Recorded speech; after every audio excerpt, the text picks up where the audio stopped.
All right, today I'm going to give you the 4 email marketing mistakes that every e-commerce brand should avoid at all costs. If you don't know me, my name is Adam. I run an email and SMS marketing agency that services e-commerce brands, and we've generated a little bit over 3 million in sales for them.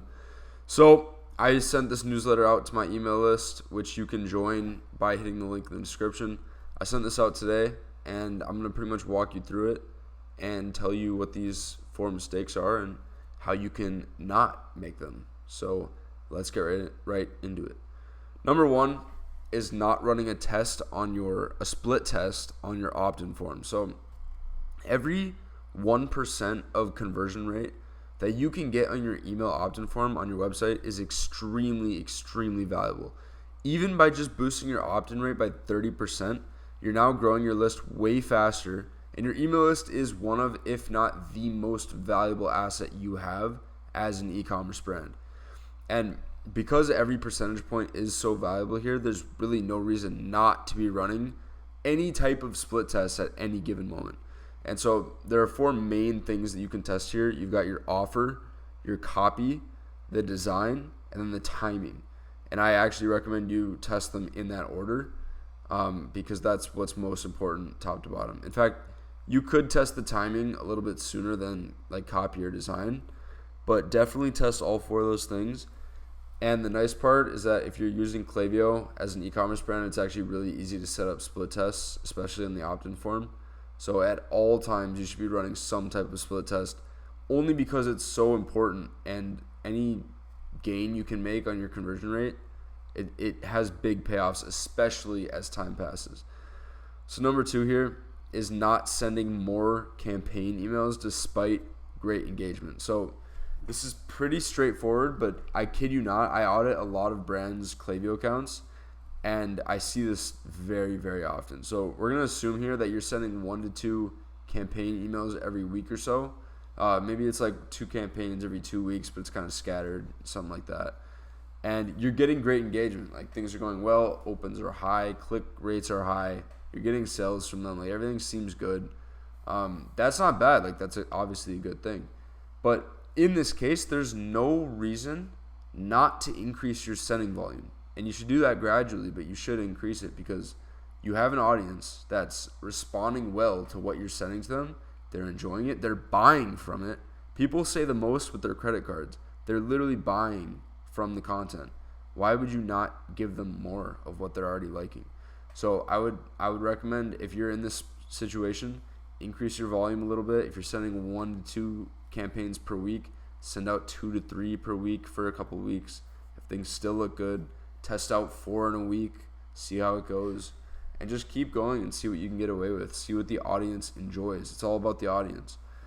Next is missing core email and SMS flows. So this one's really quick, and it's also extremely obvious. It's actually painfully obvious, but there are 14 core email and SMS flows combined that every brand should be running. And like, I genuinely mean it with this number. 98% of brands that I audit are literally missing at least half of them. And so yeah, I pretty much list these out here for you. So number 1, you've got your welcome series. That's the flow that people enter as soon as they join the list from the opt-in form that we already talked about. So that's welcome series. That's probably going to be your highest revenue generating flow. Then you've got your 4 abandonment flows. You've got site abandonment, so they didn't even browse any products. You got browse abandonment, which means they looked at products but they didn't add it to their cart. Abandoned cart, they obviously went to cart and abandoned. And then abandoned checkout, which is they got all the way to the bottom of the funnel and they still just haven't purchased. Then you've got post-purchase flows. So you've got first-time buyer series, a repeat buyer series, and a VIP flow. And then if they stop buying for a long time, they enter a customer win-back flow. Then you've got a sunset unengaged flow. That one is simply just to keep your Klaviyo bill down by vetting out unengaged profiles and making sure they're unengaged so that you can suppress them or giving them an offer to hopefully get them to come back. Then you've got SMS. You've got the SMS welcome series. You've got the SMS response flow. You've got the SMS browse abandonment flow, and you've got the SMS abandoned cart flow. Pretty straightforward. Get these set up.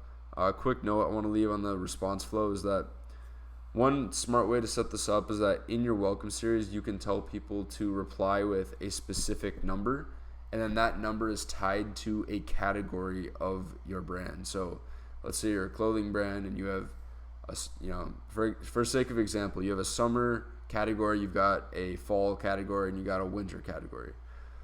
In terms of the clothing, you might say reply 1, 2, or 3. Next to 1 might be summer, 2 fall, 3 winter, whatever.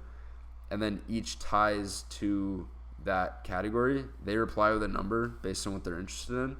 The response flow is built out to give them a custom reply based on what they said they're interested in. And now you have that data simply off of a text message that took them 1 second to send. So very valuable flow. I can't get into the details on that, but if you want to get more information on that, leave a comment. I'll make another video about it. Cool. Number 4, creative misdirection. Now, what I mean by creative misdirection is that many brands don't understand what type of content that they should be sending to their list. And so there are 2 main groups of content. You've got plain text and you've got design. And if you're an aesthetic brand, so like you sell apparel, you sell clothing, you sell watch straps or watches, you sell literally anything like that where it's an aesthetic product, your products probably don't have a specific pain point that they're solving. Like they probably look cool or they're really convenient or things like this where it's not like copy, like high level, high quality copy is going to sell it. It's sold through clean designs. So because of that, if you sell those types of products, you should be using design heavy emails, obviously, because that's how you sell it. And that goes for all your marketing. Then you've got, and actually I want to make another point on that, is that you don't have to choose plain text or design. In fact, every brand should use a mixture of both. It's just how much of each do you use? That's what's important to understand.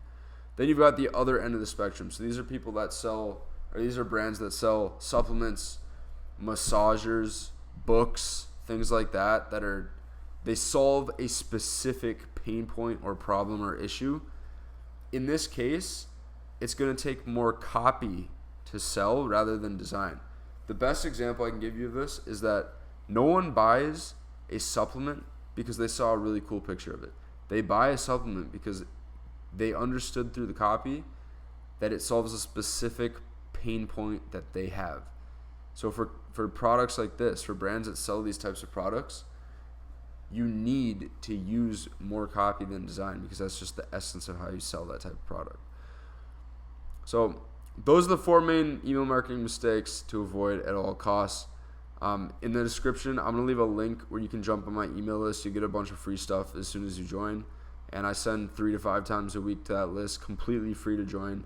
Highly recommend you getting on that list if you got any value at all from this video. If you don't like it, you can just unsubscribe, but I don't think you will. Second, I'm going to leave a link to book a call with me if you want an email marketing system that actually works and you want a team dedicated to your brand that essentially works in-house for you at a fraction of the cost of an in-house team. And yeah, that's kind of how we work. We've got a lot of great results. You can check it out on the site at that link in the description. So if you have any questions or you have any comments about this video, drop a reply. I will check it out. Peace.